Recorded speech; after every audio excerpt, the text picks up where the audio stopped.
بسم اللہ الرحمن الرحیم۔ مسجد اقصی۔ مسجد اقصی مسلمانوں کا قبلہ اول ہے۔ یہ فلسطین کے شہر القدس میں واقع ہے۔ بعض روایات میں اس شہر کو بیت المقدس بھی کہا گیا ہے۔ تاریخ سے ثابت ہے کہ یروشلم مسلمانوں، عیسائیوں اور یہودیوں کے لیے خاصی اہمیت کا حامل ہے۔ اس شہر کو قدس اس لیے بھی کہا جاتا ہے کیونکہ اس شہر میں انبیاء کرام کے بے شمار مزارات موجود ہیں۔ مسجد اقصی کو تعمیر کروانے والے اللہ کے برگزیدہ نبی حضرت سلیمان علیہ السلام کا مزار بھی اسی سرزمین پر موجود ہے۔ مسجد اقصی کو مسلمانوں کے 3 خاص مقامات میں اہمیت حاصل ہے۔ اس مسجد کی طرف سفر کرنا بھی باعث ثواب ہے۔ ایک بار حضرت ابو ذر غفاری نے رسول خدا سے پوچھا کہ یا رسول اللہ، سب سے پہلی مسجد کون سی تعمیر ہوئی؟ تو آپ نے فرمایا مسجد حرام۔ تو انہوں نے پوچھا اس کے بعد؟ تو آپ صلی اللہ علیہ وآلہ وسلم نے فرمایا مسجد اقصی۔ انہوں نے پوچھا کہ ان دونوں کی تعمیر میں کتنے عرصے کا وقت ہے؟ تو آپ نے فرمایا 40 سال۔ اس مسجد میں رسول خدا کی امامت میں تمام انبیاء نے نماز ادا کی، جس کو خاصی اہمیت حاصل ہے۔ اللہ تعالیٰ نے قرآن کریم میں سورہ اعراف میں سرزمین کے متعلق فرمایا، اور ہم نے اس قوم کو جس کو کمزور بنا دیا گیا تھا اس مشرق اور مغرب کا وارث بنایا۔ اس سرزمین میں ہم نے برکت رکھی ہے۔ اس آیت میں جس کا ذکر ہے وہ بیت المقدس ہے اور اس کے گرد و نواح کا علاقہ ہے۔ یہ فلسطین انبیاء کا مسکن رہا ہے۔ حضرت ابراہیم علیہ السلام نے فلسطین کی طرف ہجرت فرمائی۔ اسی جگہ پر اللہ نے حضرت لوط علیہ السلام کو اس عذاب سے نجات دی جو ان کی قوم پر نازل ہوا۔ حضرت داؤد نے اس سرزمین پر سکونت اختیار کی اور اسی جگہ پر اپنا ایک محراب بھی بنایا۔ حضرت سلیمان علیہ السلام اسی جگہ بیٹھ کر تمام دنیا پر حکومت کیا کرتے تھے۔ اور ایک مشہور واقعہ جس میں ایک چونٹی نے اپنے تمام ساتھیوں سے کہا کہ اے چونٹیوں، اپنے بلوں میں گھس جاؤ، یہی اس ملک میں واقع اسکلان شہر کی ایک وادی میں پیش آیا تھا، جس کا نام بعد میں وادی النمل رکھ دیا گیا۔ حضرت زکریا کا محراب بھی اسی ہی شہر میں واقع ہے۔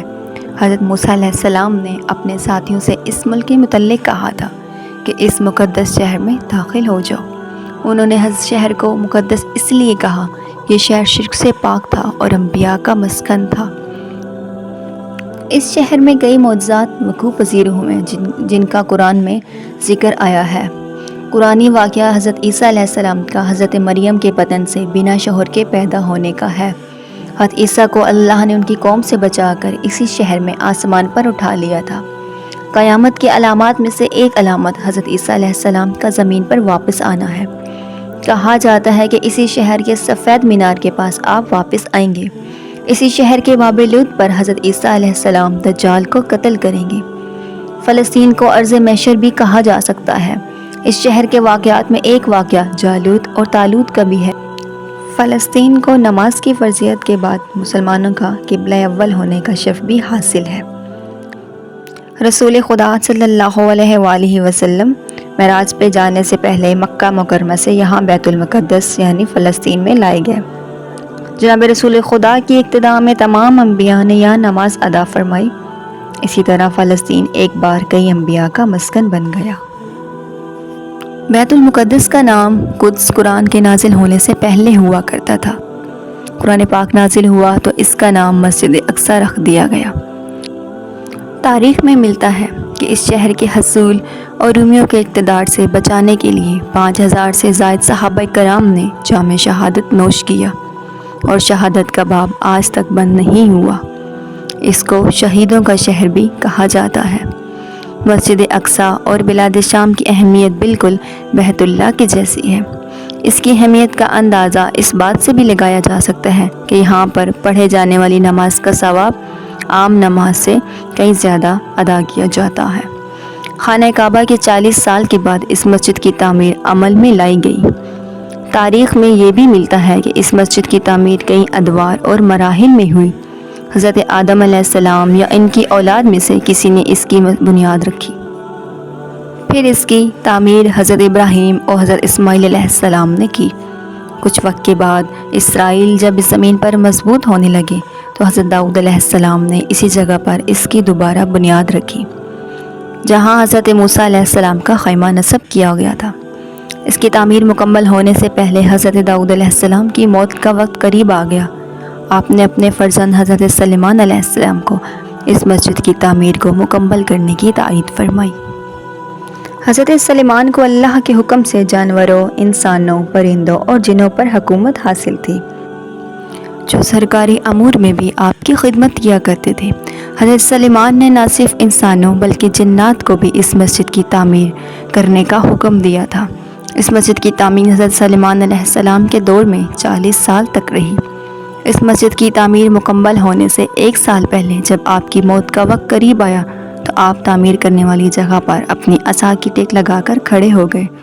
حضرت اسرائیل علیہ السلام نے اسی حالت میں آپ کی روح قبض کی۔ جب آپ دوران تعمیر آرام کرنے جاتے تو جنات اور انسان بھی آرام کی غرض سے گھر چلے جاتے۔ آپ کی وفات کے بعد جنات کو دن رات کام کرنا پڑا۔ جب مسجد اقصیٰ کی تعمیر کا کام مکمل ہونے لگا تو اللہ کے حکم سے آپ کے عصا کو دیمک نے کھایا، جس کی وجہ سے آپ کا جسم زمین سے آ ملا۔ اس کے بعد جنات کو آپ کی موت کا پتہ چلا۔ اس واقعے کو اللہ نے قرآن میں بھی بیان کیا۔ اللہ تعالیٰ نے فرمایا، جب ہم نے ان پر موت کا حکم بھیجا تو جنات کو ان کی موت کا علم نہ ہوا۔ اس مسجد کی تعمیر آپ کی زیر نگرانی ہوئی، اس لیے اس کو ہیکل سلیمانی بھی کہا جاتا ہے۔ حضرت آدم سے حضرت موسیٰ تک بیت اللہ ہی عبادت کا مرکز رہا۔ اس کے بعد حضرت موسیٰ سے حضرت عیسیٰ تک مسجد اقصیٰ مسلمانوں کا مرکز عبادت رہا۔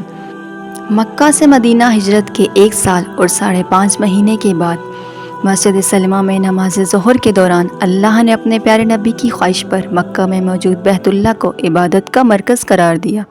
اس مسجد کو آج بھی مسجد قبلتین یعنی 2 قبلوں والی مسجد کہا جاتا ہے۔